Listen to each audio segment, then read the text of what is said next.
Então, dando prosseguimento à sequência do curso, a gente tinha até um momento apenas trabalhado com as ferramentas disponíveis a partir da linguagem C++, também com o intuito da gente ser introduzido à linguagem, né? Para quem ainda não conhecia, se você está seguindo o fluxo padrão do andamento do curso, você é introduzido a C++ a partir daqui dessa disciplina.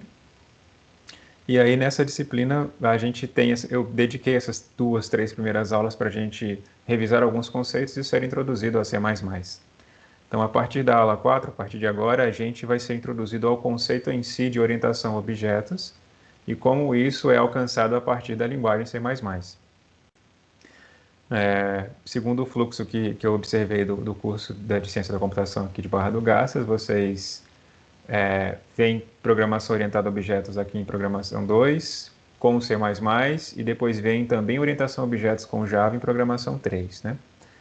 Então, é importante, né, porque são duas linguagens aí consolidadas nesse ramo da computação. E a partir de hoje, a gente vai abordar tanto o conceito, né, do que significa orientação a objetos, quanto a maneira como isso é alcançado a partir da linguagem. Então, a ideia é primeiro passar por um histórico, né, para que a gente entenda, bom, primeiro, por que existe orientação, por que existe uma programação orientada a objetos, por que programar orientado a objetos ao invés de programar, por exemplo, de maneira estruturada, como a gente via até então com a linguagem C. Então, há toda uma sequência, na verdade, essa sequência que está sendo descrita aqui, ela é uma sequência meio que cíclica. O tempo todo, à medida que, por exemplo, existem novas quebras de paradigmas dentro das tecnologias de hardware, por exemplo, geralmente o que existe de programação não se adequa necessariamente a essa evolução alcançada. Então, foi o que aconteceu em meados dos anos 60, 70, quando o hardware começou a evoluir muito rapidamente e baratear também muito rapidamente. Então, as linguagens de programação orientadas para um hardware anterior a essa fase já não eram mais adequadas àquela categoria de hardware posterior. Elas já não ofereciam ao programador a capacidade de explorar todo o potencial dos novos equipamentos que iam surgindo numa frequência muito rápida. Então, você tem ali documentos da época que mostram relatos aí de programadores dizendo que eles já não tinham, por exemplo, uma das queixas deles era que os códigos iam ficando cada vez maiores e essa expansão dos códigos deixava o gerenciamento do processo todo muito mais difícil. E aí você tinha como consequência, por exemplo, atraso na entrega dos projetos, né? Isso estou falando do ponto de vista comercial, né? Então, lá no ponto de vista acadêmico, você também tinha uma pesquisa mais dificultada diante da dificuldade de você programar adequadamente com relação ao equipamento com que você tinha. Então, de maneira geral, os principais problemas que eram encontrados, né? Dificuldade de reusabilidade e extensibilidade de módulos, ou seja, uma necessidade frequente de você ter que reprogramar e reescrever código, ou seja, de você não ter a possibilidade de reaproveitar, né, de reutilizar código já escrito, ou de adequar esse código à medida que os módulos precisavam ser estendidos. Uma outra dificuldade também muito presente era a de representar entidades do mundo real, ou seja, é como se as linguagens de programação fossem extremamente planificadas, elas não conseguiam abstrair conceitos do mundo real, né, objetos do mundo real na sua forma de escrita, nas capacidades que elas ofereciam na sua escrita. Então, você tinha sempre uma dificuldade de transpor aquilo que você queria modelar do mundo real para o seu código. Outra dificuldade também relatada era projetar sistemas com interfaces abertas, ou seja, sistemas que permitiriam que outras pessoas pudessem, por exemplo, colaborar. Então, o que é uma interface aberta? Um exemplo de sistema com interface aberta é a própria internet, né? Então, todo mundo que quer projetar algo para a internet, ele tem uma abertura na medida em que existe uma série de documentação vasta que te mostra como você, para você como é que fala? Se conectar, né, para você colocar sua aplicação na internet, como você consegue fazer isso. Então, por exemplo, para criar um socket, esse socket precisa ter um protocolo, esse protocolo pode ser, por exemplo, TCP ou UDP. Então, se você quer conexão intermitente, TCP, se você quer uma conexão, você não precisa de conexão, UDP. Então, para você colocar a sua aplicação ou se adequar, né, se anexar a essa infraestrutura de comunicação, existe uma facilidade porque existe uma documentação vasta te ensinando como é que faz isso, ou te mostrando o caminho para você se acoplar a ela, né? Então a interface é aberta. Para você escrever uma aplicação e para que essa aplicação possa funcionar nesse ambiente, você não tem tanta dificuldade porque tudo é bem público e fácil de você se encaixar nesse esquema. Então, os programas de antigamente tinham essa dificuldade. Tá? E aí entra também essa questão de ser extensível, né? De você, quanto mais fechadas eram essas interfaces, mais difícil era a colaboração, por exemplo. Então, a internet ela expande rapidamente, né? Aí as aplicações da internet elas expandem com facilidade justamente porque o ambiente colaborativo é muito grande, tá? Tem gente o tempo todo colaborando por causa dessa interface aberta e aí permitindo o avanço rápido, né, das aplicações nesse ambiente. Para citar um exemplo do que é extensibilidade e interfaces abertas. Outra queixa também era a questão da produtividade, né, e diminuição de custos, essa parte no mercado. Né? Então, é claro que à medida que os códigos iam ficando gigantescos e maiores, a dificuldade para manter esse código era muito maior, e então você muitas vezes ocupava muito mais tempo dando manutenção do que produzindo de fato código novo. E aí, claro, você aumentava o custo, porque tempo é dinheiro tanto mais nesse ambiente. Então, eles queriam meios mais fáceis tanto de manter o código quanto de aumentar a produtividade. E é claro que isso influenciaria também no tempo de entrega desses sistemas. Então, aqui é um panorama geral dos problemas que eram encontrados por causa desse avanço rápido. Né? Veja, uma coisa era uma consequência natural da evolução da computação, que é sempre a provisão de novos equipamentos com maior capacidade, com menor tamanho, enfim. E a outra coisa é a consequência disso para tudo que depende disso. Então, o hardware precisa de um software, né, para fazer o uso dele, para tirar proveito dele. Então, cada vez que esse hardware evolui, o software, né, a capacidade de escrever software precisa evoluir junto para poder se adequar a essas novas capacidades. Ok, então onde é que programação orientada a objetos entra nesse esquema? Na verdade, o conceito de uma programação orientada a objetos ela é anterior a essa crise que eu estou descrevendo, né? O conceito de orientação a objeto existe desde os anos 50, né? Já encontra-se documentos relatando documentos anteriores dos anos 50 e uma linguagem de programação nos anos 70 já com um paradigma orientado a objetos. Acontece que, à medida que a evolução do hardware foi acontecendo, a necessidade de uma programação orientada a objetos foi se tornando cada vez maior, porque foi se percebendo a melhor adequação dessa língua, desse paradigma aos novos esquemas de software apresentados. Então, essa evolução foi alcançando aí um auge ali nos anos 90, à medida também que novas linguagens nesse paradigma iam sendo oferecidas. Então, aqui hoje você tem, por exemplo, uma árvore genealógica das linguagens de programação, né, e como elas foram variando ali entre paradigmas, né? Então você tem aqui linguagens antigas como Fortran, que foram dando origem a outras linguagens, e se percebe aqui que dentro do paradigma orientado a objetos, como eu falei, você tinha ali linguagens dos anos 60 e 70 que já ofereciam isso, esse paradigma, mas à medida que a crise do software foi avançando aqui nesse período, né, entre os anos 70 e 80, foi ali que as linguagens mais orientadas a objetos começaram a pipocar mais. Então, você percebe aqui que intencionalmente a abrangência dessa linguagem varia aqui entre orientada a objeto e imperativa, porque sim, ela oferece as duas coisas, né? Ela oferece uma linguagem do tipo imperativo e também orientada a objeto. Mas você percebe aqui por essa árvore genealógica, por exemplo, a gente tinha comentado, né, que C++ foi aquele cientista, o Bjorn Stroustrup, que percebeu que com C ele não tinha aquilo que ele precisava para o equipamento para o qual ele programava na época.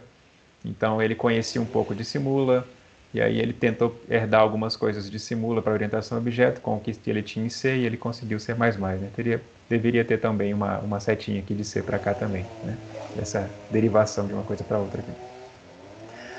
Então você chega hoje nessa gama hoje de linguagens que você tem orientadas a objeto, que também oferecem, claro, outros paradigmas dentro dela, mas a orientação a objeto se tornou uma um paradigma dominante, né, a partir dos anos 90 para cá. Isso quer dizer então que os paradigmas anteriores se tornaram obsoletos? Não necessariamente, porque depende do contexto, depende da necessidade, né? Depende para onde você está programando e com que objetivo você está programando. Então aqui a gente tem, por exemplo, uma hierarquia dos paradigmas mais famosos, né, de programação. Vocês estão me ouvindo bem ainda? Tá tranquilo aí? Deixa eu ver se tem alguma coisa no chat. Não, tem não. Por enquanto tá de boa, né? Ok. Então aqui a gente tem uma divisão inicial entre o paradigma imperativo e o paradigma declarativo. O que seria o paradigma imperativo, né? São programas centrados no conceito de estado e ações, ou seja, você define estado a partir de variáveis, isto é, você trabalha diretamente com a memória do equipamento com que você está trabalhando, para onde você está programando, e você altera esse estado, ou seja, você altera as variáveis, você modifica o que está na memória a partir de comandos, a partir de ações. Então, tanto a programação estruturada quanto orientada a objetos apresenta essa característica. Você cria estados a partir de variáveis e modifica esses estados a partir de comandos, né? Então, é a computação como um processo que realiza mudanças de estado e o foco está no como, né? Como o computador deve realizar uma tarefa. Então, a programação imperativa, né? Você está dando ordens, você está dizendo, olha, faça isso, isso e isso. Então, na camada mais baixa você tem lá a linguagem de máquina, né? que envia comandos, que trabalha com comandos com o processador, com a memória, mas em camadas superiores você tem linguagens ali que são traduzidas para essa linguagem de máquina, e aí dizem como o seu computador deve realizar uma tarefa, dependendo do problema que você está resolvendo. O paradigma declarativo já tem foco no o que são as tarefas. Ou seja, você define o que você quer fazer e o como está subjacente. Ou seja, você não está focado em como isso vai ser feito. Você dá uma ordem, digamos assim, né? Você define uma regra ali, e aquela regra para ser executada não está no seu escopo de programação. Um exemplo é com SQL, né? Quando você vai lá e digita uma consulta ao banco de dados, tipo, pegue todos os registros cujo nome é João, por exemplo. Como aquilo lá está sendo feito, né? Se ele está fazendo, como a consulta na tabela está sendo feita, isso não interessa a você. Você envia um comando, o que você quer? Eu quero isso. Como isso está sendo feito não diz respeito a essa linguagem, né? As camadas inferiores de como está sendo feito não dizem respeito ao seu interesse aqui nesse caso. Então, nesse caso, as variáveis são incógnitas, elas não representam, na verdade, necessariamente células de memória. Então, você tem, por exemplo, aquelas linguagens para trabalhar com estatística, com matemática, por exemplo, R, né? Aquela linguagem R, são justamente linguagens declarativas. Você vai lá e invoca uma função para fazer sei lá, um cálculo específico, uma estatística específica. Você não está interessado em como que aquilo lá foi programado por baixo. Você quer fazer isso. Então, o que está por trás disso não lhe diz respeito naquele momento. A não ser que você fosse o programador que programou aquela função e determinou como é que são gerenciadas as variáveis, como elas são armazenadas na memória, como elas interagem entre elas. Mas aqui na linguagem declarativa, digamos que é uma camada muito mais próxima do usuário, porque ele não está definindo o como é feito, ele está definindo só o que ele precisa para realizar, para satisfazer o seu problema, né? Para resolver o seu problema. Bom, no caso do paradigma imperativo, você teve até então, né, se você nunca teve contato com orientação a objetos, você teve contato até aqui apenas com paradigma estruturado, o paradigma estrutural, ou estrutural, enfim. No paradigma estruturado, o modelo está centrado em funções. Então, você resolve o seu problema dividindo esse problema em subproblemas, de maneira que você pode pegar esses subproblemas e incorporar ele dentro de uma função. Então, cada função é um subproblema e o conjunto dessas funções, ou seja, o conjunto da resolução desses subproblemas, resolve o seu problema como um todo. Então, você tem uma separação entre o que são dados, né? Quais são os dados do seu problema e quais são as funções que resolvem esse seu problema, né? Dividido em subproblemas. Num esquema que poderia ser ilustrado dessa maneira, né? Então, você tem a entrada dos dados, né? Aqui é o dado, para o seu programa vai alterando os estados até resolver o seu problema, né? Vai variando entre os subproblemas, né? Entre a resolução dos subproblemas, até que seu problema como um todo seja resolvido, e aí ele dá como saída, né, a saída esperada dada uma entrada específica aqui. Então, o paradigma estruturado segue essa abordagem, segue uma abordagem top-down, né? Ainda que você possa ter lá arquivos.h com as funções, onde cada ponto H, por exemplo, possa ter uma função, mas você precisa de um programa centralizado que agrega todas essas funções e mesmo que ele vá passeando por outras funções em outros locais, ele vai ter que voltar àquele ponto central onde ele foi invocando cada uma delas até chegar no final e resolver o problema como um todo. Então essa é a sua abordagem estruturada que a gente viu até então. Então, se essa abordagem estruturada, você estava satisfeito com ela, talvez você estava programando em C e falava, não, mas C é uma maravilha, eu adoro programar em C. Ou, da maneira como eu programei em Python até então, sem orientação a objetos, me pareceu satisfatório. Sim, de fato.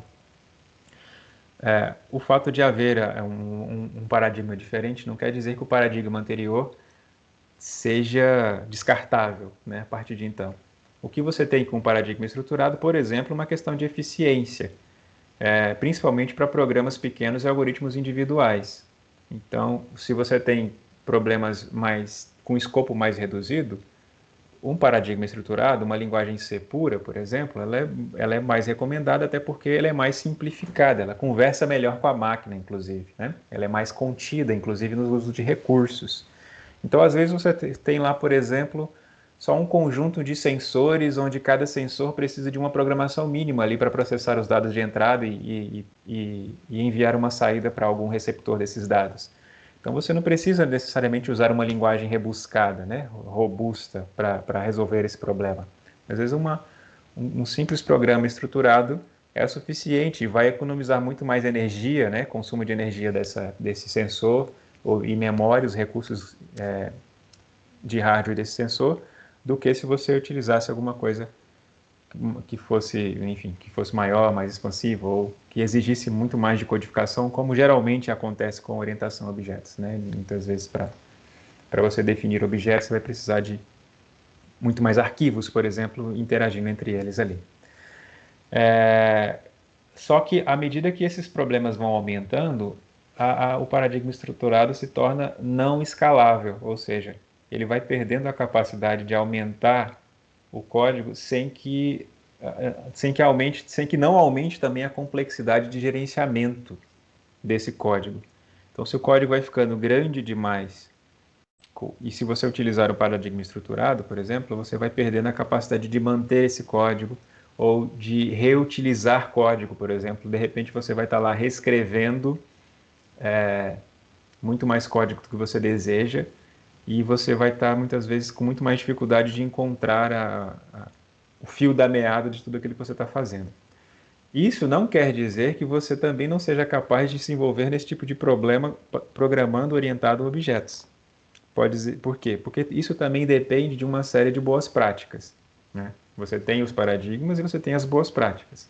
Então, você pode ter um paradigma mais eficiente para programas maiores, mas se você não utilizar das boas práticas recomendadas para aquele paradigma, você provavelmente só vai estar programando de maneira estruturada com uma linguagem orientada a objetos.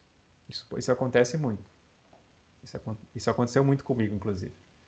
Então, quando você tem uma ferramenta com muito mais poder de representação, como são ferramentas, como são linguagens orientadas a objetos, se você não souber utilizar o seu potencial, você só vai estar, sei lá, por exemplo, cortando um pão com motosserra. Seria mais ou menos isso. Então, continuando. Ok. Então, paradigma estruturado, para certos contextos, ele se torna difícil de ser mantido, difícil de ser expandido, enfim. Então, o que é a programação orientada a objetos e como ela contribuiu para a melhora desse panorama que eu tinha apresentado anteriormente? Bom, aqui a gente tem 3 ideias-chave que regem a programação orientada a objeto, e é em torno dessas 3 ideias-chave que ela se baseia, né? Que as funcionalidades delas são oferecidas. Então, a primeira delas, e a que a gente vai abordar hoje com muito mais ênfase, é a possibilidade, a capacidade de abstração de dados. A segunda delas é a capacidade de herança, de relacionar tipos similares entre eles, onde esses tipos similares herdam comportamentos e atributos. E a terceira dela é a capacidade de vinculação dinâmica, ou seja, de usar objetos similares, ignorando detalhes que os diferem. Ainda que a gente não vá abordar herança e vinculação dinâmica por enquanto, né? A gente está apresentando, eu estou apresentando aqui apenas os pilares do que é a visão geral de orientação a objeto. O foco hoje vai ser a abstração de dados, porque para quem está começando, para quem está sendo introduzido à orientação a objetos, essa é uma capacidade primordial. Digamos que se você não possui ou não, não tem essa capacidade aguçada dentro de si, todo o resto, toda a capacidade que a linguagem tem de realizar herança, polimorfismo, encapsulamento, enfim, todos os conceitos, demais conceitos relacionados à orientação a objetos, eles não serão bem aproveitados, digamos assim. Você não aproveitará toda a capacidade dessa linguagem. Por enquanto, tudo bem. Alguém tem alguma pergunta aí? Ok. Por enquanto são apenas mistérios aqui, né? Estou falando de maneira, estou demorando ainda a adentrar no maravilhoso mundo de orientação a objetos. Mas por que? Veja, lembra que a gente tinha mencionado lá que uma das queixas, vou voltar até aqui, para que eu estou falando. Uma das queixas na época da crise do software era a dificuldade. Cadê? Onde que eu tinha visto aqui? Ah, tá. A dificuldade de representar entidades do mundo real, né? Então, vamos supor que você estava lá programando, sei lá, por exemplo, programando para um grid, né? Para um sistema que agrega diferentes processadores e oferece isso numa camada só, para ser utilizado, né? Então, nesse ambiente você tem alguma coisa que deva representar o processador, outra coisa que possa representar a memória, por exemplo, né? Outra coisa que possa representar o processo que está sendo, que foi atribuído a um processador, outra coisa para representar o usuário que está submetendo esse processo. Então, outra coisa que pode querer representar, sei lá, a instituição aonde esse usuário trabalha, enfim. Então, à medida que você vai olhando para todo o ambiente onde está sendo aplicado esse problema, você vai identificando ali elementos que precisariam ser modelados dentro do seu programa. E aí as linguagens da época não tinham dificuldade de oferecer essa capacidade para o programador, né, de modelar esses programas, esses elementos dentro do seu programa. Então, aqui na orientação a objetos, um dos princípios-chave dela é a capacidade que ela oferece de abstração de dados. Ora, o que seria abstração de dados? A abstração é justamente a capacidade que você tem independente de ser programador ou não, de capturar características de objetos do mundo real e agrupá-las dentro de uma categoria. Segura aí, daqui a pouco você vai entender melhor, se é que você já não entendeu só com essa explicação. Mas, dentro da orientação a objeto, os objetos com os quais você está trabalhando, lembra dessa figurinha aqui que eu mostrei agora? Ela era aquele processo, né, que eu falei de uma programação estruturada. Então, dentro da programação orientada a objeto, os objetos que você consegue definir dentro do seu programa apresentam cada um dentro dele sua própria complexidade, ou seja, seu próprio esquema de entrada, processamento dos estados e saída dessa informação.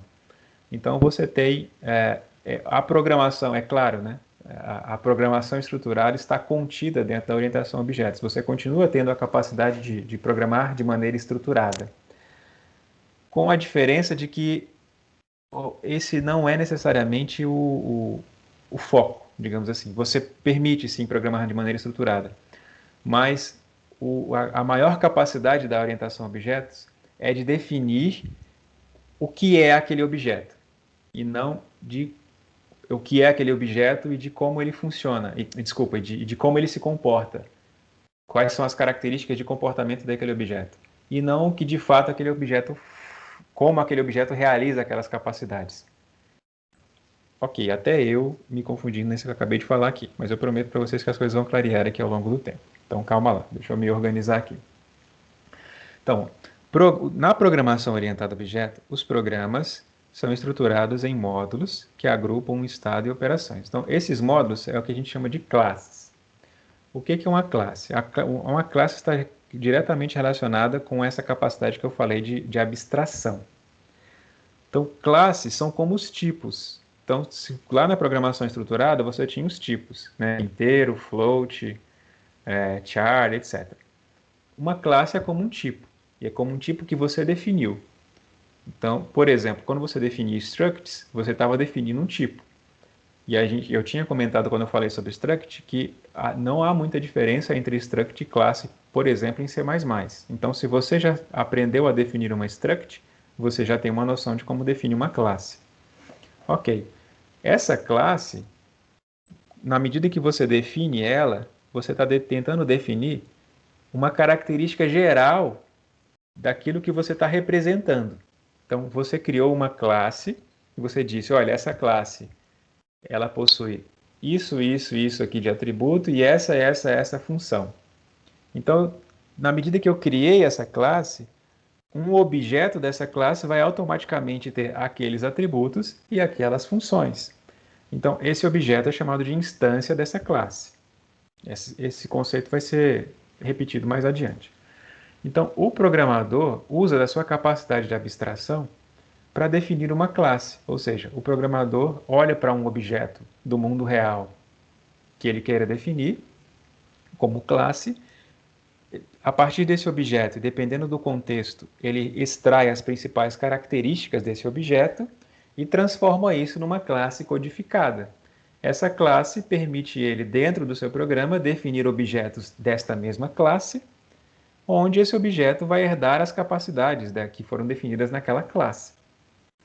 Então, por que ele está dizendo aqui que isso facilita a reutilização de código? Porque uma vez que, por exemplo, né, ainda com só o que a gente viu até agora, uma vez que você define uma classe e você define quais as características de objetos dessa classe, todo objeto necessariamente já vai ter essas características. Cada novo objeto criado, você não vai precisar definir novamente quais são as características dele. Ele já vai ter as características que você definiu lá naquela classe. Então, por enquanto, é isso que a gente pode entender sobre uma facilidade de reutilização de código. Isso aqui vai se expandir mais e mais na medida que a gente for vendo as novas características de orientação a objeto. Mas, o que ele está dizendo aqui que é uma separação entre interface e implementação? Nesse ponto aqui, até então, que a gente viu agora, uma vez que você define uma classe, e você está dizendo que essa classe tem essas características e esse comportamento, uma segunda pessoa de posse dessa informação e que queira criar objetos dessa classe, esperando que ela realize aquilo que ela está dizendo que realiza, ele só vai precisar conhecer a interface dela, ou seja, o que que essa classe diz que ela é ou o que ela faz. Ele não vai precisar se preocupar em como ela faz o que ela está dizendo que faz. Então, é aqui que a gente é primeiramente apresentado o que que é essa separação entre interface e implementação. E aí eu estou dizendo para vocês que com o tempo vocês vão entender isso melhor se vocês já não conhecem esse conceito. Mas prometo para vocês que isso vai ficar mais claro com o tempo. Por enquanto, vamos continuando, certo? Confie em mim. Então, vou dedicar aqui um tempinho para a gente falar sobre o que que é essa capacidade de abstração e por que que ela é tão importante nesse meio. Então, trazendo lá da Wikipédia mesmo o conceito de abstração. É um processo conceitual onde regras gerais e conceitos são derivados de exemplos específicos. Ou seja, é aquela capacidade que você tem de olhar para um objeto específico do mundo real e extrair dele regras gerais. Conseguir, por exemplo, classificar ele dentro de um grupo. Então, aqui o exemplo dos cachorrinhos. Você consegue, então, olhar para cachorros e mesmo vendo diferença entre eles, entender pela sua capacidade de abstração que mesmo esses cachorros aqui de raças diferentes pertencem a uma classe específica de cachorros, né? Por que que você consegue fazer isso? Ora, porque você, enquanto ser humano, é capaz de olhar para esses animais aqui e perceber semelhança entre eles. Você percebe que eles têm quatro patas, que eles têm pelos, que eles têm um focinho avantajado, que eles têm orelhinhas e tal e tal. Então você consegue olhar para isso e pensar, olha, isso aqui pertence a uma mesma classe, né? Então você possui essa capacidade inata, né? Está com você e vai se desenvolvendo com os anos. Mesmo dentro desses diferentes objetos de uma mesma classe, você pode aprofundar ainda mais na sua abstração. Por exemplo, supondo que você está olhando só para cachorros dessa raça. Ou você vai conseguir perceber, toda vez que você ver um cachorro dessa raça, que esses cachorros pertencem a uma mesma classe. Vamos supor assim, classe... Como é que é o nome dessa classe, dessa raça desse cachorro? Acho que é Pug, né? Enfim, classe Pug. Se não for, alguém me corrige aí, mas não interessa, né? Então, você consegue olhar para um cachorro e ver assim, aquele cachorro da cara amassada e do cara de triste, ele é um pug. Então, você é capaz de perceber as semelhanças de cachorro dessa mesma classe. Então, a mesma coisa numa abstração. Veja, aqui eu fui, digamos que descendo de nível, né? Dentro da classe cachorro, eu encontrei uma classe ali também semelhante, chamada classe pug, e consigo agregar, né? Consigo, pela minha capacidade de abstração, perceber quais objetos do mundo real pertencem a essa classe. Se eu volto de novo aqui para a classe cão, né? Que era, digamos, o que agrega todos os cães de todas as raças.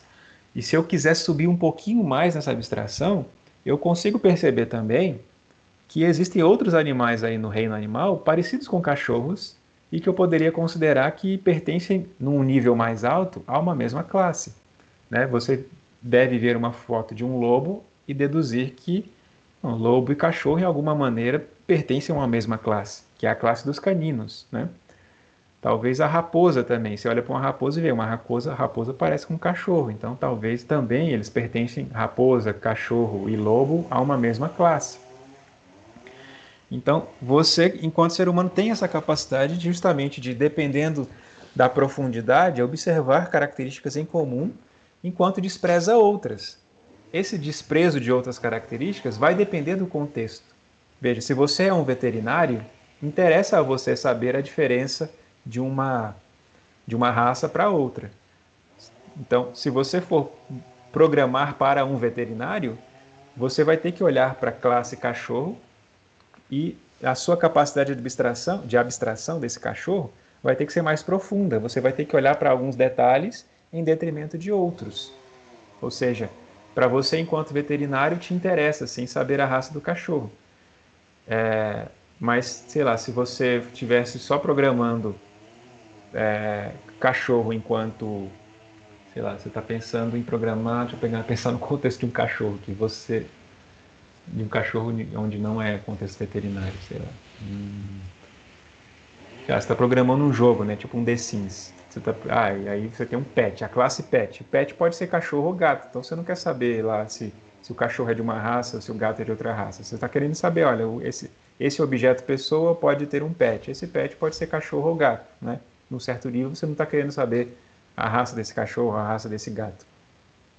Então veja que você o tempo todo exerce essa capacidade de abstração, porque o tempo todo, dependendo do contexto, você está olhando para esse objeto e realçando características de acordo com a necessidade do momento. É isso que eu estou querendo dizer com relação a, ora você ter que aprofundar mais na abstração, ora você pode generalizar mais essa abstração. Então, o que ele está dizendo aqui também, que é importante, que eu estou dizendo aqui, né, nessa última linha, é que abstração é o contrário de especificação. Ou seja, quando eu olho para um cachorro específico, para aquelas características daquele cachorro, eu não estou abstraindo, eu estou especificando, eu estou pegando um exemplo, né, uma instância daquela classe. Quando eu olho para cachorro como um todo, todo cachorro tem 4 patas, tem 2 orelhas, tem um rabo, tem um focinho, aí pronto, eu estou generalizando. Então, a abstração também é essa capacidade que você tem de generalizar, certo? De olhar para algo de maneira genérica e não específica. O que é específico é um objeto dessa classe. O que é genérico é a descrição da classe como um todo. Até então, tudo bem? Vocês conseguiram entender o que eu estou falando aqui até esse ponto, pelo menos nesse slide aqui? Alguém surgiu alguma dúvida aí? Tá, vamos lá então, prosseguindo. Ainda que... Vamos lá.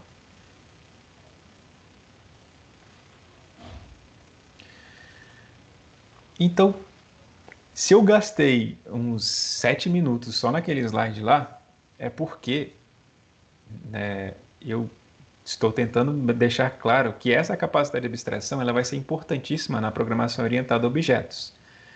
Por quê? Bom, aqui tem 4 argumentos nesse sentido. Primeiro, porque você precisa se concentrar nos aspectos relevantes para o problema, né? Então, se você quer modelar, né, você quer transpor um objeto para a sua linguagem, né, você quer definir uma classe na sua linguagem orientada a objetos, você precisa se concentrar apenas nas características daquele objeto que serão importantes para o seu problema. Então, por exemplo, eu quero modelar, eu quero definir a classe janela, né? Então, se eu quero definir a classe janela, dependendo do problema, eu posso querer saber o tamanho da janela ou não querer saber o tamanho da janela. Ou eu posso querer saber a cor da janela ou não saber a cor da janela. Ou o fabricante ou não saber o fabricante. Depende do problema. E a gente vai ver exemplos que reforçam o que eu estou dizendo. Essa capacidade é importante principalmente porque ela vai definir, por exemplo, o tamanho dessa classe. Então, se você começar ali a extrair informações, a realçar informações, a realçar características de um objeto que não são necessárias, a sua classe pode crescer de maneira desnecessária, né? Você pode estar trazendo para dentro do seu programa informações inúteis, né? Que não tem interesse, não tem relevância ali para a resolução do problema que você quer resolver. E isso também permite, ainda que você possa querer se prevenir dizendo assim, é dessa janela, eu não preciso saber a cor dela, mas eu vou colocar mesmo assim, porque vai que eu vou precisá-lo na frente. Não, isso não é necessário, porque com as ferramentas da orientação a objetos, você consegue fazer especificações dos objetos à medida que você for precisando. Você consegue ir aprofundando cada vez na especificidade desse objeto à medida que você for precisando. Alguém levantou a mão aí? Quer perguntar alguma coisa?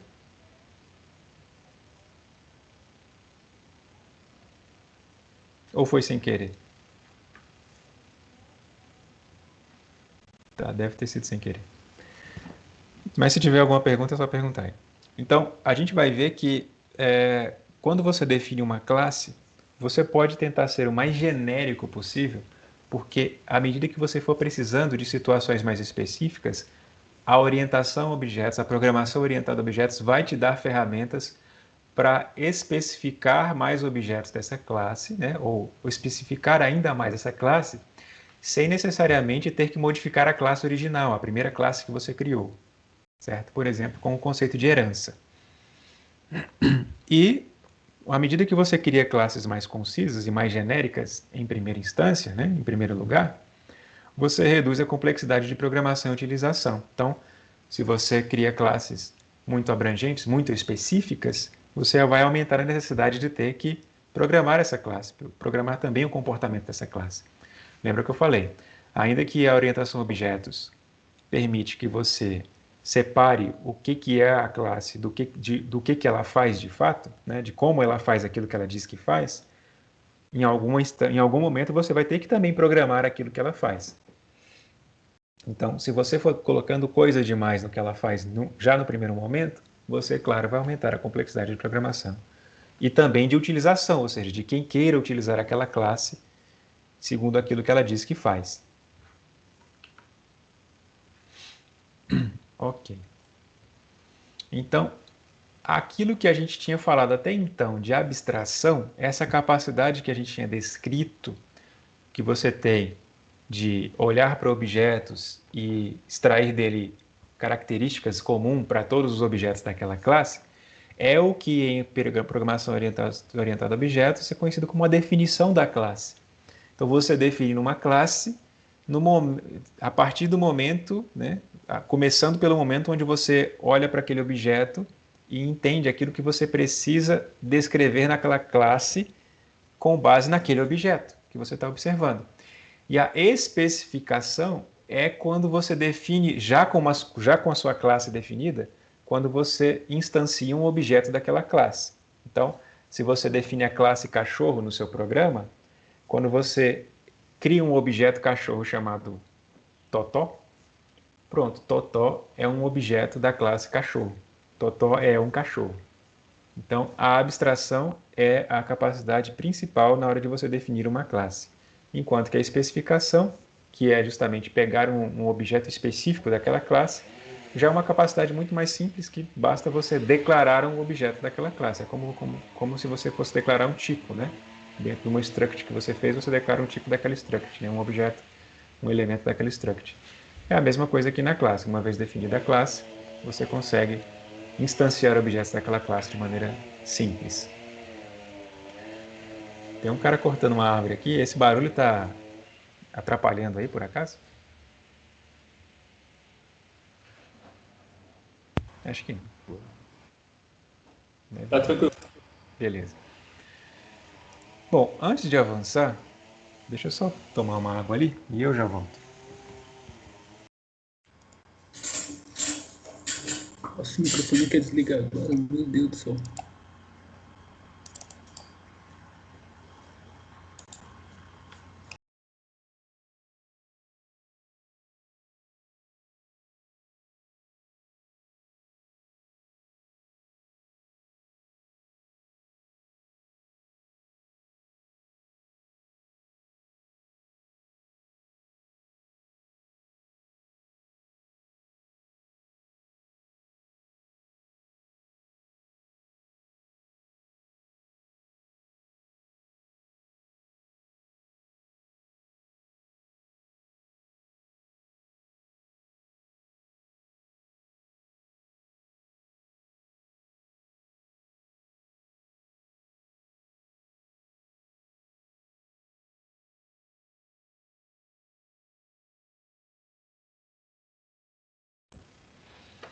Voltei.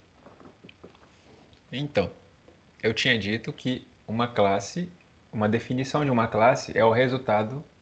Eu não disse isso, mas estou dizendo agora. Uma definição de uma classe é o resultado de uma abstração que você realizou de um elemento, de um objeto do mundo real. Você olhou para um objeto do mundo real, capturou ali as características que são mais importantes para um certo problema que você quer resolver e definiu uma classe que representa todos os objetos daquela mesma classe, né? Agora, um objeto em si, de uma classe, vai possuir a estrutura e o comportamento daquela classe. Então, na classe você sempre define estrutura, ou seja, quais são os dados, né?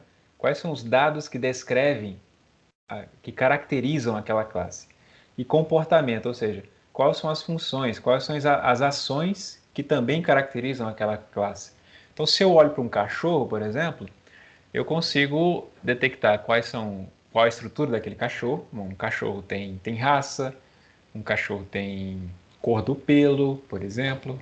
Um cachorro tem altura e tal. E eu consigo também olhar para comportamentos padrões de um cachorro.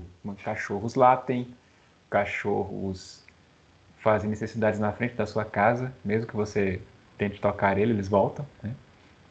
Cachorros rasgam o saco de lixo se você não coloca em cima, enfim. Você consegue detectar características comuns aí para cachorros.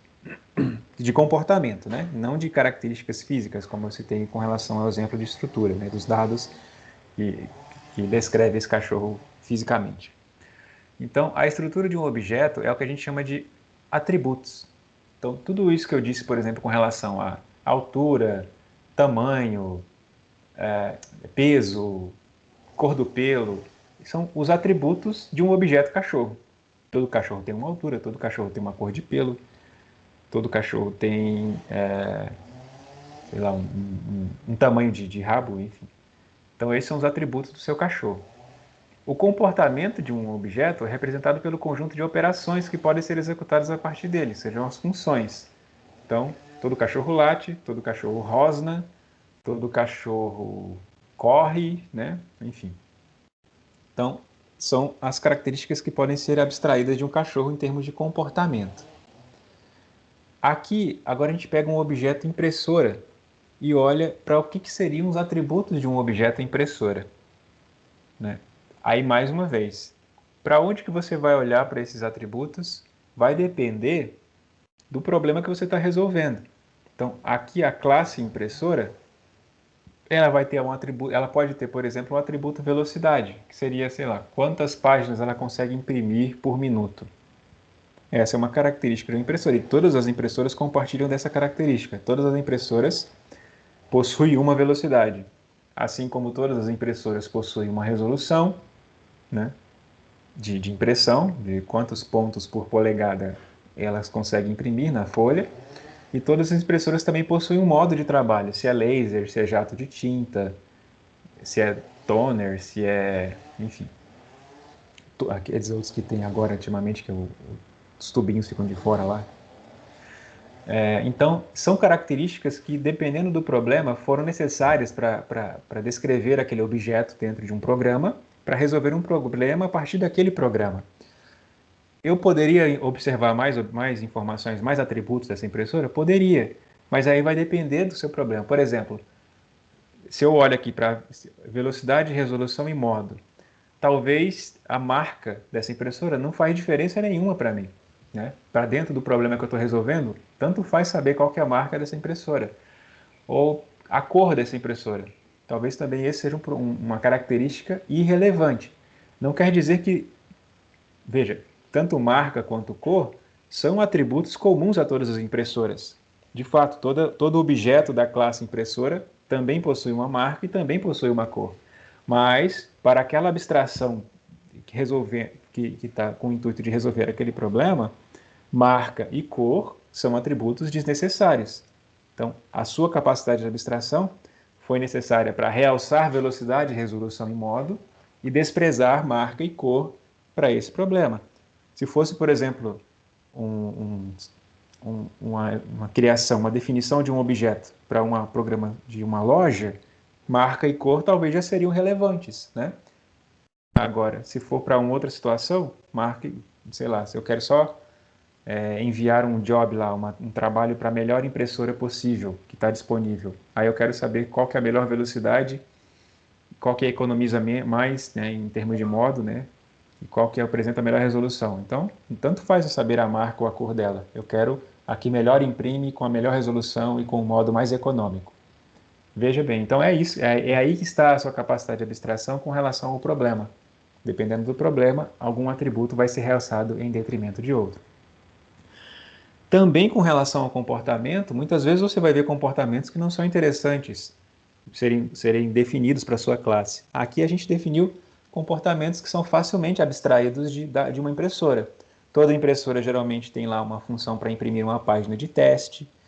Claro que toda impressora tem uma função lá para imprimir, né? E toda impressora pode ser ligada ou pode ser desligada, né? Então, são 4 tipos de comportamentos que foram possíveis de serem abstraídos da classe impressora e que também fazem sentido de serem abstraídos para um determinado problema, né? Então, essa capacidade de realçar e de relegar outros atributos também é válido para comportamento, né? Então, uma vez que você definiu a classe impressora, esta impressora específica é um objeto daquela classe impressora. Então, aqui eu tinha a classe impressora, né, na maneira como a gente vai definir isso em C++, né, usando a palavra-chave class aqui. E aqui eu tenho um objeto chamado Canon da classe impressora. Agora eu estou instanciando um objeto da classe impressora. Essa é uma instância da classe. Ela é uma impressora. Ela não é todas as impressoras do mundo. Ela é uma impressora. Ela é uma impressora que, de acordo com os atributos que eu estou realçando para essa classe, tem esta velocidade, esta resolução e este modo de trabalho.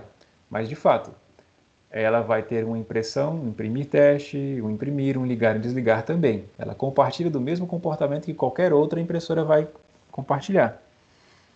Mas ela vai ter atributos diferentes. E pode ser também, a gente vai ver mais adiante, que o imprimir dela pode ser diferente do imprimir de outra impressora, o imprimir teste dela pode ser diferente.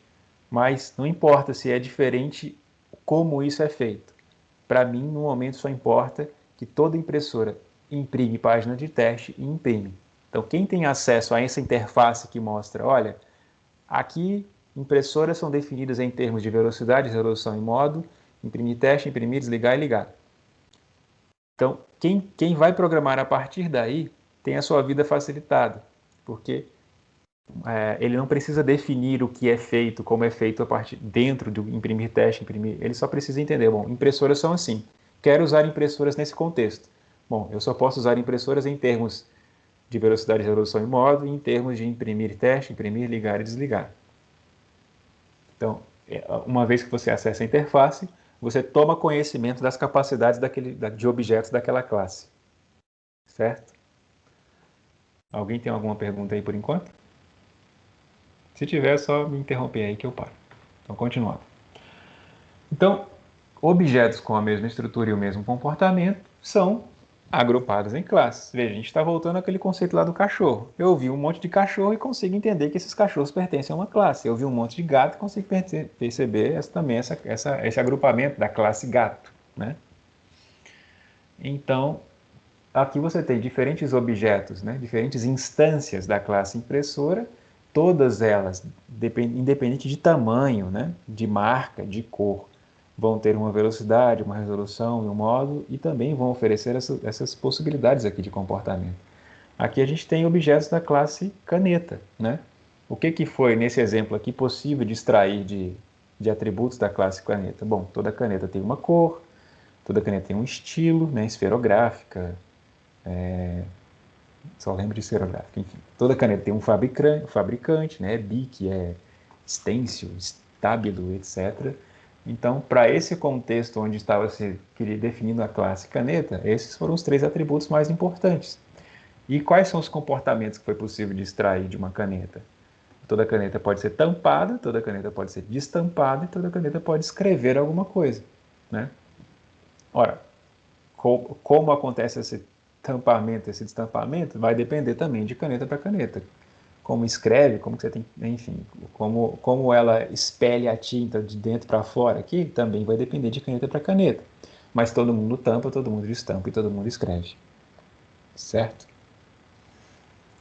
Então, resumindo, classes descrevem um conjunto de objetos do mesmo tipo. Então, classe é uma definição genérica de uma categoria de objetos. Cada objeto é uma instância de uma classe, ou seja, cada objeto é um elemento específico dentro de um conjunto que compartilha daquelas mesmas características. Cada instância de uma classe tem os seus próprios valores para cada atributo. Foi o que a gente viu aqui, né?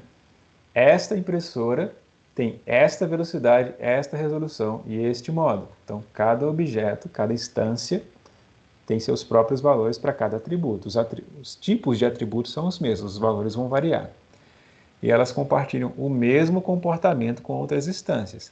Esse comportamento, como ele é realizado, pode variar, mas o nome dele é o mesmo. O que ele está fazendo é a mesma coisa. Agora, como ele está fazendo, isso pode variar.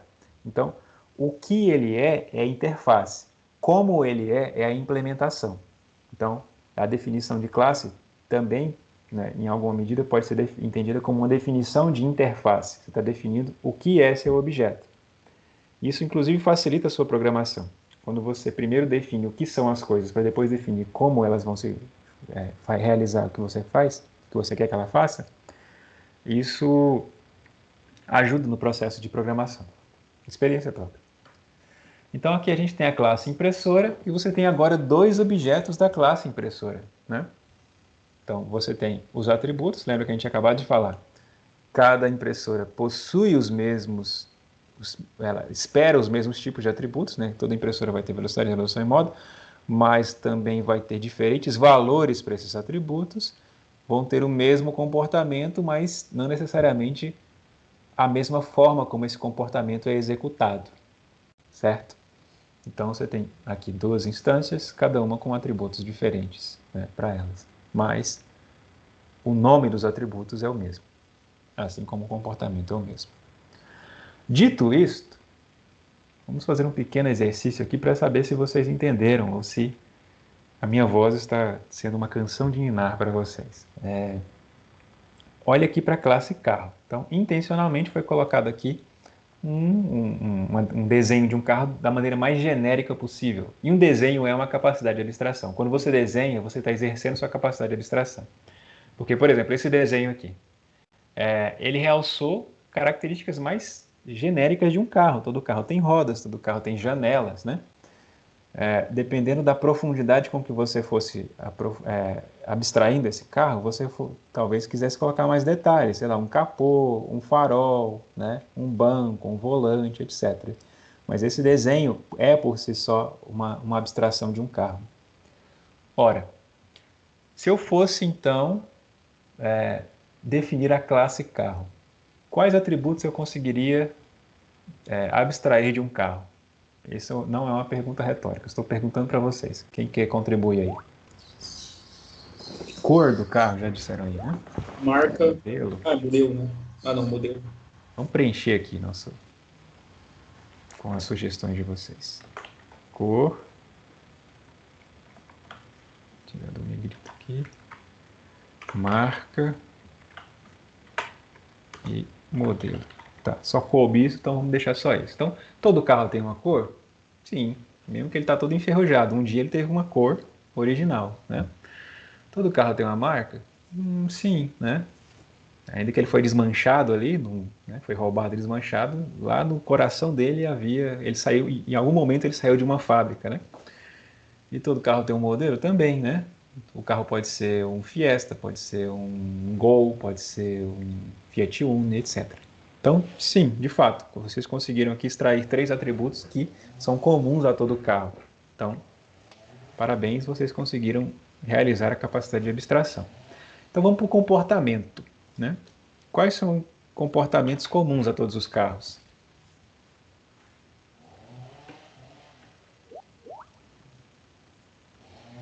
Vamos ver aqui.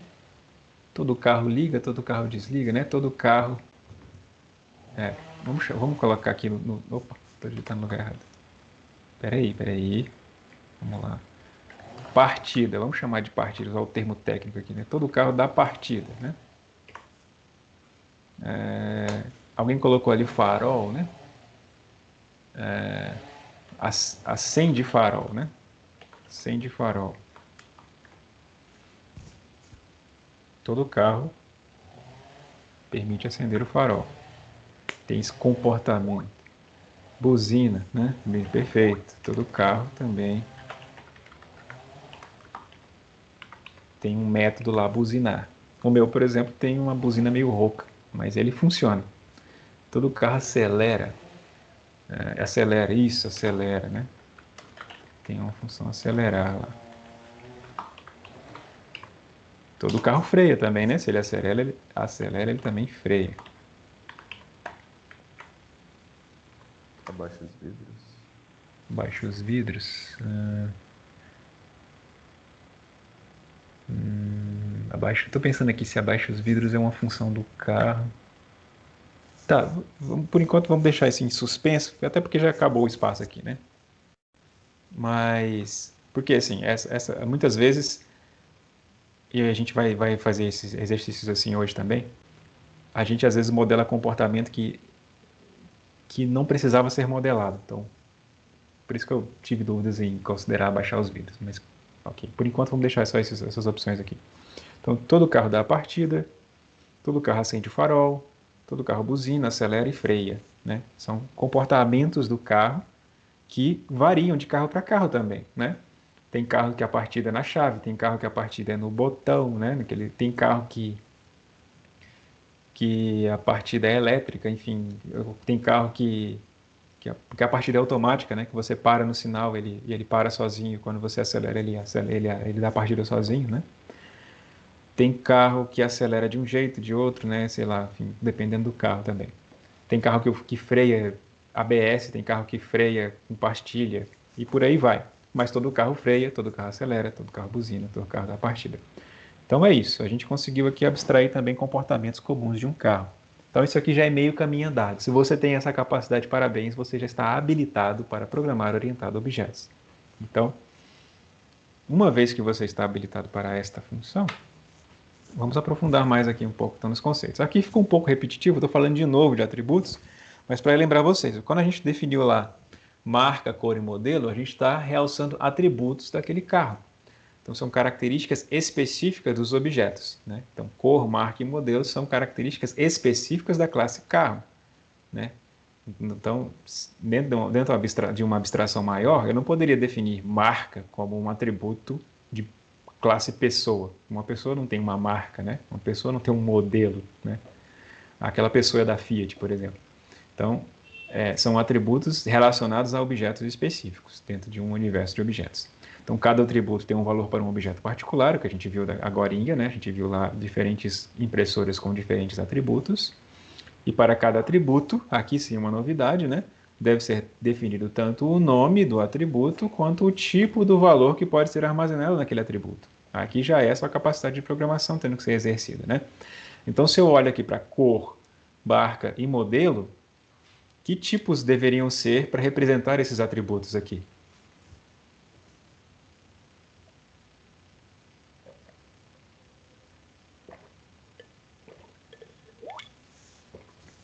String, né? Caracteres, né? Cadeias de caracteres, né?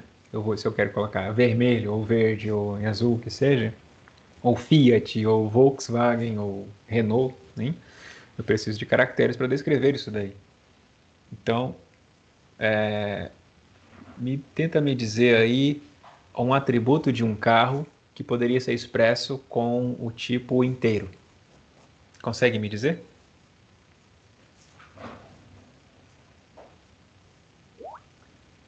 Ano de fabricação, perfeito, né? Número de portas também, né? Peso do... peso, né? Peso dependendo, né? Dependendo aí se você quer ser detalhista sei lá, o carro tem 300,26 quilos, né? Velocidade também, né? Depende se você não tá... Se não te interessa saber se você está a 40,2, né? Ou se você quer saber se está ao 40 ou 50, ou 40, 41, também poderia ser modelado com inteiro. Mas enfim, vocês também conseguiram captar isso aí facilmente, que os tipos são arbitrarios, tipos são facilmente deduzidos a partir dos atributos. Ok. Agora, tudo aquilo que a gente disse até então sobre comportamento, né, que eu falei que todo objeto tem atributos e comportamentos, que são compartilhados entre os objetos daquela mesma classe. Então, tudo aquilo que a gente disse até então sobre comportamento é, na verdade, em orientação a objetos, chamado de método. Então, intencionalmente, o comportamento foi descrito de uma forma parecida com uma função, né? Vocês viram que eu digitei o nome do comportamento e coloquei parêntese aqui, exatamente como se descreve uma função. Porque uma função e um método são a mesma coisa, são praticamente a mesma coisa. Porque toda função, todo método esperam, por exemplo, um parâmetro, ou não esperam parâmetro nenhum, e podem ou não podem retornar alguma coisa.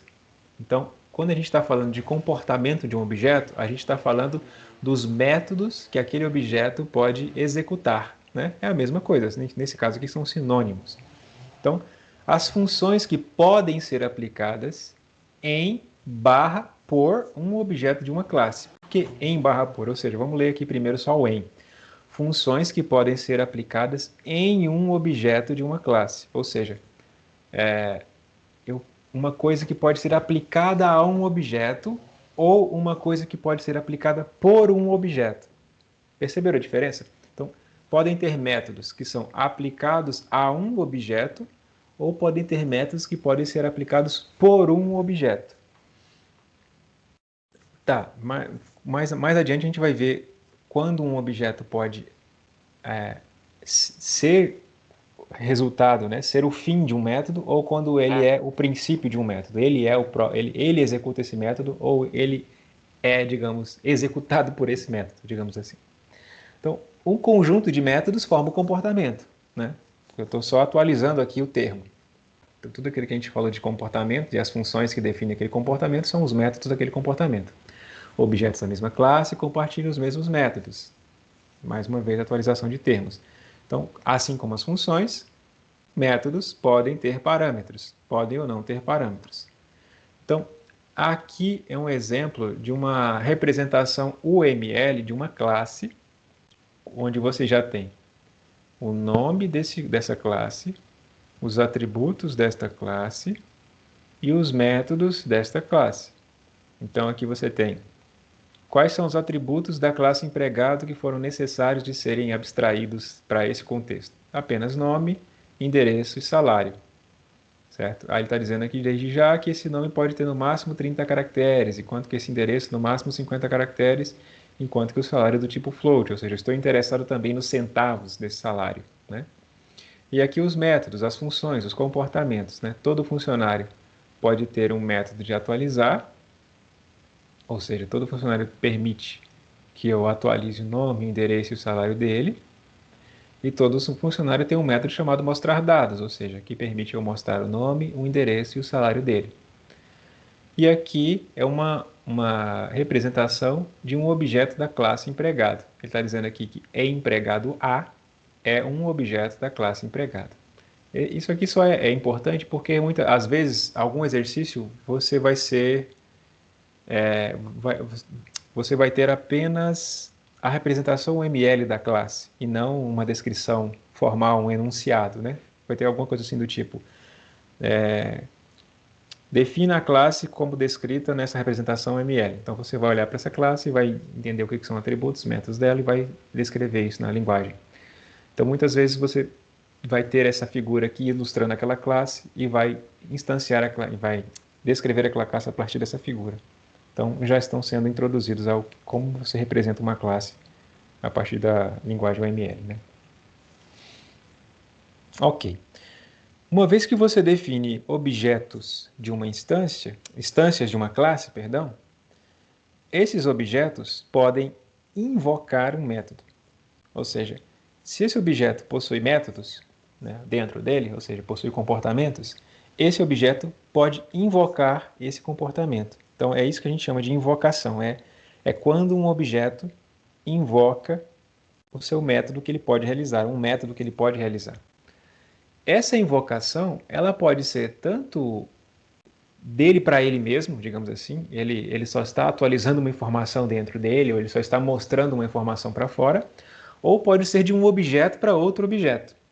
Então, quando um objeto A quer que um objeto B realize alguma ação, o objeto A manda uma mensagem para o objeto B. Essa mensagem é através de uma invocação.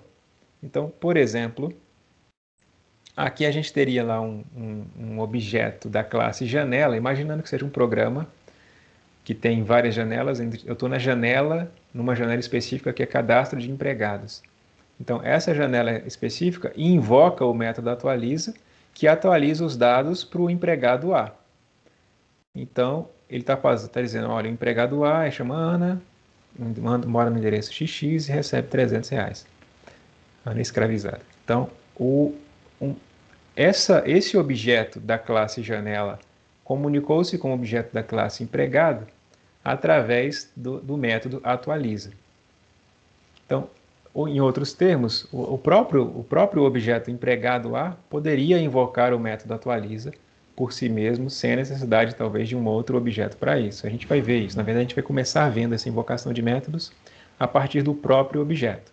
No futuro, a gente vai ver um outro objeto chamando um outro objeto para poder executar uma função sobre ele. Mas, por enquanto, a gente vai trabalhar com essa invocação de métodos a partir de um próprio objeto, não de um objeto para outro. Mesmo assim, quando um objeto invoca um método, ele está passando uma mensagem, nem que seja uma mensagem para ele mesmo ou uma mensagem para o seu computador, para a saída, né? Para a saída do seu computador.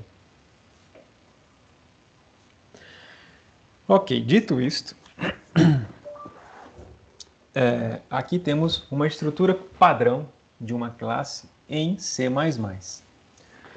Veja, toda classe definida em C++, ela precisa chamar class, né? É a palavra-chave para você dizer que está definida uma classe.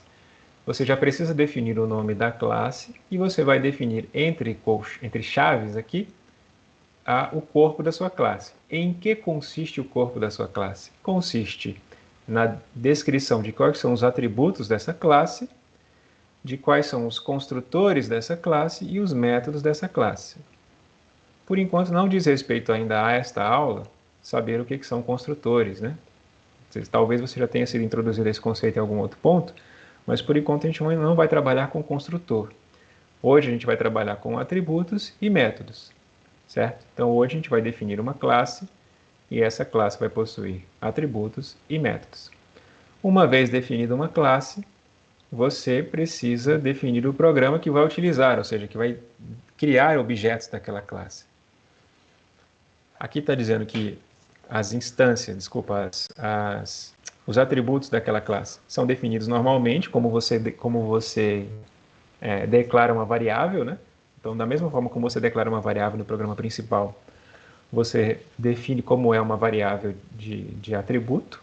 Então, por exemplo, aqui para uma hipotética classe triângulo, você teria lá os atributos base e altura, que você está dizendo que quer trabalhar do tipo float, ou seja, veja, mesmo o tipo do seu atributo também depende do problema. Muitas vezes você está tentando lidar com triângulos onde você só interessa valores inteiros, então talvez eles fossem inteiros. Então, talvez o seu triângulo você precisa de mais precisão, então você precisa trabalhar com pontos flutuantes também. Então, o tipo também está envolvido no seu processo de abstração desse problema. E aí os métodos são definidos como você definia funções, né? Toda função tinha um tipo de retorno, um nome, parâmetro e corpo, né? Então o método é a mesma coisa. Todo método tem um tipo de retorno, pode ser inclusive void, né? Não precisa retornar nada também.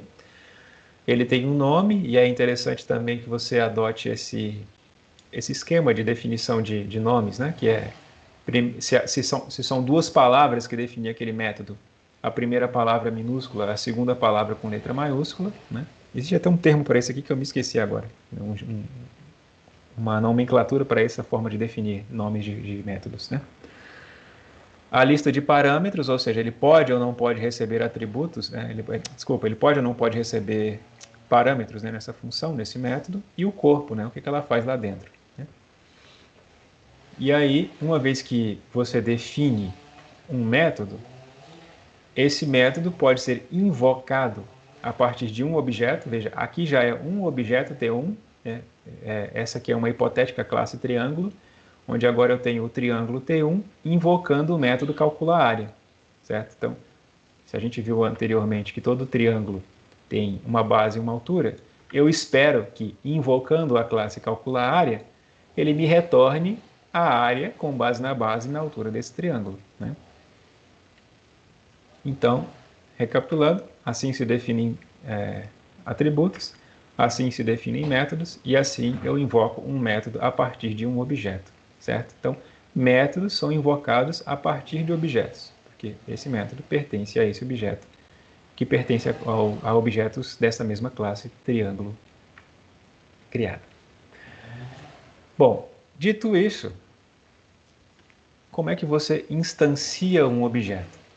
Bom, aqui eu coloquei por enquanto é assim que você instancia, porque existem outras formas de você instanciar objetos, e a gente vai aprender mais adiante. Então, por enquanto, você instancia um objeto igual você igual você declarava uma variável, né? A classe e o nome daquele objeto. Então, aqui T1 é uma instância da classe triângulo, T1 é um objeto da classe triângulo. T2 é um objeto também da classe triângulo, logo os dois compartilham dos mesmos atributos e métodos, né? A atribuição, como é que eu defino então valores para os atributos dos objetos da classe triângulo? Também, mais uma vez, por enquanto, a gente vai definir acessando esses atributos de maneira direta.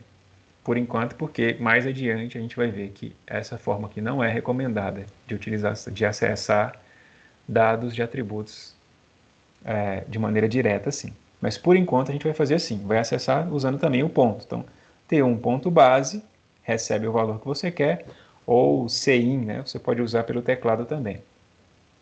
E a invocação? Bom, a invocação é assim mesmo. É assim hoje e vai ser assim sempre, né? Chamando a partir do ponto aqui o nome do método que você quer invocar. Então, assumindo que você instanciou um objeto da classe triângulo, assumindo que você também já definiu qual que é a base e qual a altura daquele triângulo. Se você invocar essa função, esse método, ele vai retornar, né? Porque ela foi definida como float, ou seja, espera-se que ela retorne a área, ela vai retornar a área de um triângulo de base 2,5 e altura 2. Por enquanto, tranquilo aí. Se alguém tiver alguma pergunta, pode se manifestarem. Ok, para a gente tentar consolidar tudo isso que a gente falou até agora, vamos fazer um exercício de exemplo aqui, ao vivo, né? Para que depois vocês façam exercícios vocês mesmos. Então, a gente vai escrever a classe lâmpada. E a gente vai definir, além dos atributos comuns a uma lâmpada, um atributo do tipo booleano chamado ligada, né? Então, a gente vai tentar aqui fazer nós mesmos um exercício de abstração de uma lâmpada, de que o objeto lâmpada possui como atributos, mas obrigatoriamente essa lâmpada vai ter um atributo chamado ligada, né? E é do tipo booleano. Então, se é do tipo booleano, é verdadeiro ou falso. Então, eu já suponho que toda lâmpada pode estar ligada ou desligada. E se é booleano, se ligado for true, está ligada. Se ligada for false, está desligada. Né? Isso é dedutível. Então, quais são os métodos esperados para essa classe lâmpada? Ela espera um método ligar, ela espera um método desligar e um método chamado status, né, que eu escrevi aqui, enquanto o segundo deve mostrar na tela se a lâmpada está ligada ou desligada. Então é isso, a nossa lâmpada é simples. Ela vai ter 3 métodos, toda lâmpada pode ser ligada, pode ser desligada, e toda lâmpada eu posso observar qual é o status dela, né? Eu posso ver se ela está ligada ou desligada. Foram esses os comportamentos que foram abstraídos de uma lâmpada. Então, vamos lá, deixa eu abrir aqui o nosso editor aqui, um IDE.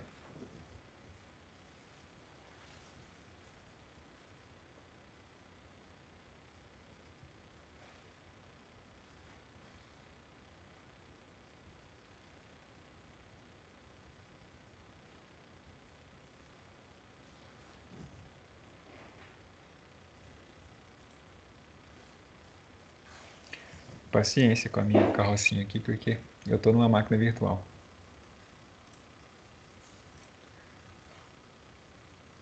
Tá. Aqui já tem uma estrutura padrão aqui. Vocês estão vendo aí na tela o meu CodeBlocks?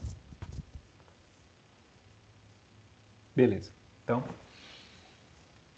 onde eu defino classe aqui no meu código? Você pode definir uma classe assim como você definir structs acima da main, por exemplo, né? A gente fez esse exercício nas aulas passadas. Você também pode definir uma classe aqui fora da main, né? Antes de começar a sua main. E como é que eu defino classe? Class, o nome da classe. A classe é lâmpada, né? E aí, um espaço aqui para o corpo dessa classe. Tem uma coisa lá, que não naquele slide que eu falei sobre a definição do corpo da classe, que precisa ser definida aqui, nesse exemplo que eu estou fazendo agora, que se isso é público ou se isso é privado, certo? Talvez você já saiba o que isso representa, mas a gente não está trabalhando por enquanto com esses conceitos do que é público e do que é private. Mas, para os propósitos da aula de hoje, é importante que tudo seja público, ok? Para o propósito da aula de hoje, tudo aqui vai ser público. Então, continuando aqui. Quais são os atributos de uma classe lâmpada? Veja, a gente já tem um obrigatório que é ligado. Perfeito. Tá, o que mais que eu posso abstrair de uma classe lâmpada? Me ajudem aí.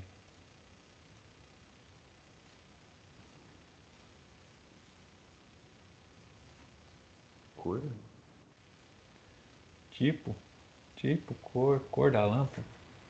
Ela pode ser verde, vermelha, branca. Ah, faz sentido, verdade.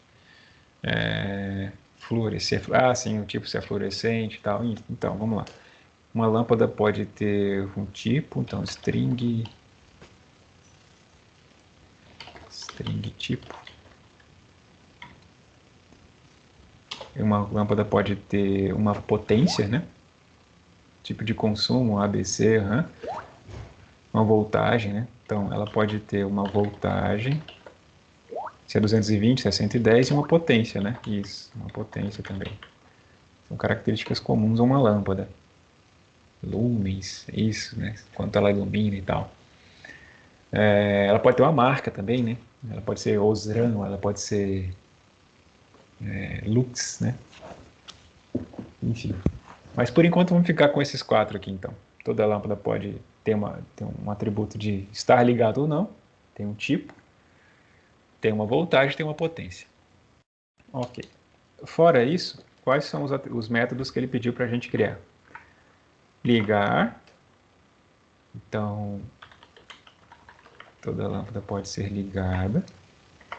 Se a lâmpada tem um atributo chamado ligada e ela tem um método chamado ligar, então eu já posso supor que o método ligar pega o atributo ligada e seta para true. Faz sentido, né? Da mesma forma, se ela possui um método chamado desligar, eu posso supor que ele pega o atributo ligada e seta para false. E ela também tem um método chamado status, que deve mostrar na tela se a lâmpada está ligada ou desligada. Então, status mostra na tela se está ligado ou desligado. Ou seja, eu tenho que saber se ligada igual a true, ou eu posso até fazer assim, né? Porque ele já supõe que eu estou checando o true primeiro do que o falso, né? Então, se ligada, eu mostro na tela a lâmpada está ligada. Se não,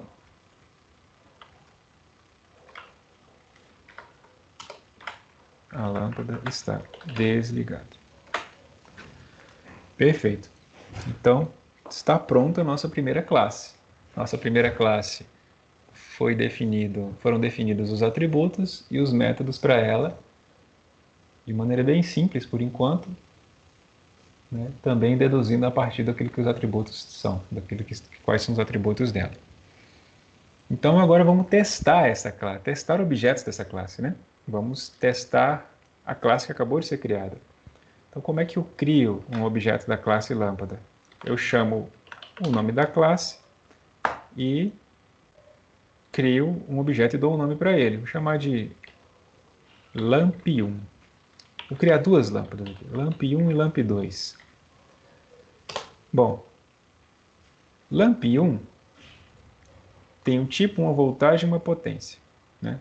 São os atributos mais básicos dela. Então, lamp1.tipo é igual a incandescente. Então, lamp1 é incandescente, lamp1.potência é 60 watts e lamp1 ponto voltagem é 220 volts. Pronto, já defini lamp1. Agora que lamp1 existe, né, eu vou ligá-la. Então, lamp1 ponto ligar. Liguei lamp1. Agora eu vou consultar o status de lamp1 nesse exato momento. Lamp1 ponto status. Eu quero saber qual a situação atual de lamp1. Agora eu vou desligar lamp1. E depois de desligar, eu quero saber se essa mensagem que eu mandei para a lamp1 foi recebida, digamos assim, né? Acabei que eu criei lamp2 e não mexi com ela, mas deixa lá por enquanto. Então, vamos compilar nosso código, nenhum erro, por enquanto, né? Vamos ver se não tem um erro de tempo de compilação, de execução. Então, o que ele imprimiu aqui na tela? A lâmpada está ligada, a lâmpada está desligada, né? Então, por que ele imprimiu a lâmpada está ligada? Porque o status aqui na linha 34 foi chamado, invocado, depois de eu ter ligado a lâmpada. Então, eu desliguei a lâmpada, chamei o status, a lâmpada está desligada. Tá, vamos fazer mais testes aqui. Vamos pegar lamp2 e dar um tipo para ela. A lamp2 ela é de LED. A lamp2 ela tem potência igual a 80 watts. E a lamp2 tem voltagem igual a 110. Beleza.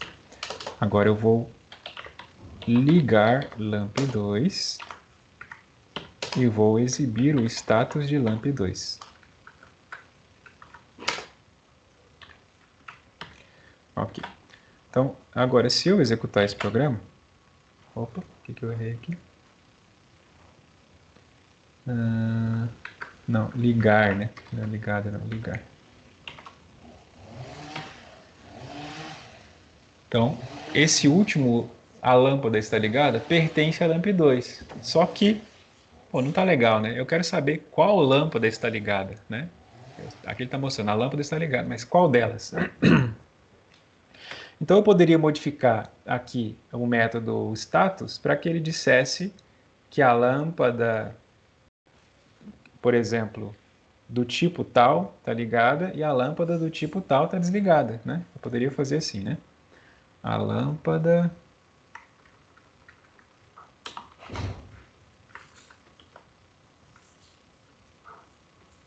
aí eu concateno isso aqui com a string tipo e imprimo o resto, né? Aí mesma coisa para cá. A lâmpada está desligada.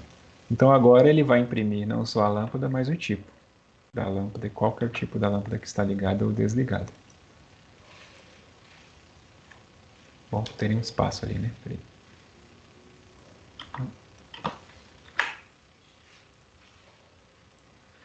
Então agora sim, agora está dizendo, a lâmpada incandescente está ligada, a lâmpada LED está ligada. Então percebe que quando eu invoco os métodos têm o mesmo nome, mas eles estão sendo invocados por objetos diferentes. Logo, ele vai funcionar para os atributos daquele objeto específico, né? Chamei o método para esse objeto lamp1, chamei o status para ele, ele vai mostrar os dados, quando eu disse aqui tipo, o tipo daquele objeto, o tipo do outro objeto. Perceberam? Então, até então aqui, o que você tem aqui que você já pode destacar? O que eu poderia destacar aqui de diferença? Veja, o que seria interface e implementação? Então, aqui você tem, é claro, você está tendo interface e implementação juntos, porque você tem a implementação do que esse método está fazendo, por exemplo, né? Mas, se eu olho para cá, só para main, só pelo código da main, o código da main é, por exemplo, mais legível, né? Porque você está vendo aqui dois objetos de um tipo, isso está bem claro, está bem explícito. Eu consigo ver que LAMP1 e LAMP2 são do tipo lâmpada. Eu consigo ver aqui que LAMP1 tem essas características, então eu consigo entender que LAMP1 de fato é uma lâmpada, porque eu sei que lâmpada tem tipo, potência e voltagem. E eu consigo ver que os métodos aqui também são bem semânticos, né? Eles têm um significado explícito. Uma lâmpada liga, uma lâmpada desliga, uma lâmpada exibe o seu status, né? Então, o código de cara já ganha em semântica, né?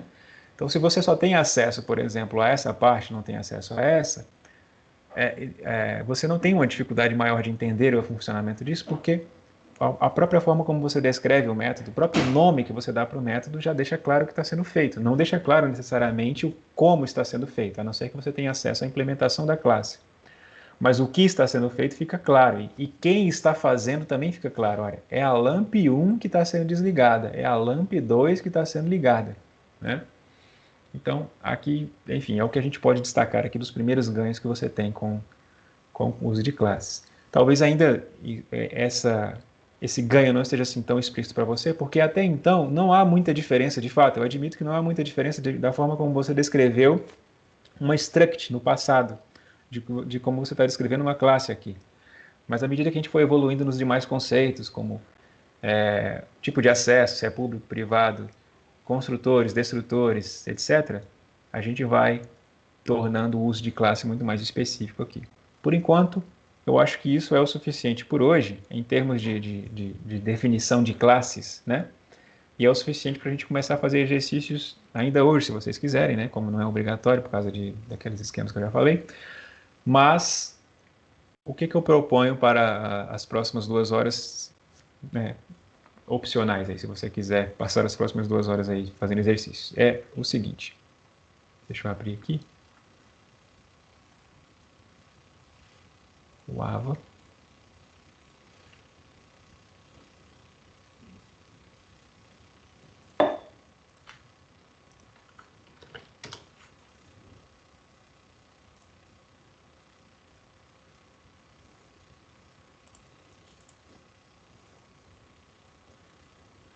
Porque está oculto aqui ainda no AVA, por isso que vocês não estão vendo. Mas, né, agora sim. Lá no AVA tem uma lista, eu acho que agora vocês devem estar vendo aí. Lista 1, módulo 2, P2. Essa lista aqui. Essa lista tem 4 exercícios. Cada exercício é uma definição de uma classe diferente com diferentes atributos. Essa é a atividade. Essa atividade, inclusive, ela já é a atividade valendo meio ponto. Lembra lá, são 2 atividades valendo meio ponto e uma outra valendo 1 ponto. Essa já é a atividade valendo meio ponto, certo? Então, no AVA, vai ter eu vou colocar daqui a pouquinho aqui um elementozinho igual a esse daqui para você submeter. Você vai submeter por aqui, não pelo Run Codes hoje, certo? O conjunto dos 4 CPPs que você vai gerar desse exercício aqui, né? Compacta num arquivo só e manda para lá. E esse vai ser o equivalente ao exercício valendo meio ponto. O prazo para isso eu vou colocar lá daqui a pouco, já aviso vocês aqui, mas não é para hoje, certo? Mais uma vez por causa daquela não obrigatoriedade de você estar aqui hoje e tal. Então eu vou colocar um prazo um pouco mais estendido para essa semana ainda, né? Mas que se você quiser resolver hoje e agora, mais uma vez, eu estou à disposição de vocês aqui até às 11h30, obrigatoriamente, né? Como um plantão aqui. Mas esse é o exercício para a aula de hoje, mas que também será cobrado com um exercício de valendo meio ponto, com prazo final até durante essa semana. Eu vou definir daqui a pouco e já falo para vocês. Ok? Então, no mais, o que eu dar de aula era isso. Daqui a pouco eu vou colocar os slides também no AVA e vou colocar a aula também. E aí eu estou à disposição de vocês, caso quem queira continuar esses exercícios a partir de agora, estou à disposição de vocês para tirarem dúvida. Recomendo que você, se você tiver seu tempo aí tranquilo, que já comece a fazer isso aqui agora, para que você já tá fresco na cabeça esses conceitos que a gente acabou de falar, você já coloque em prática. Se não, na medida do possível, dentro do horário comercial, eu tento atender as demandas que forem chegando aí para mim. Se alguém tiver alguma pergunta, eu estou à disposição, mesmo que eu vou fechar aqui a transmissão. Também podem perguntar aí. No mais, agradeço a presença de vocês aí. Um abraço e até de aula, né? Até semana que vem.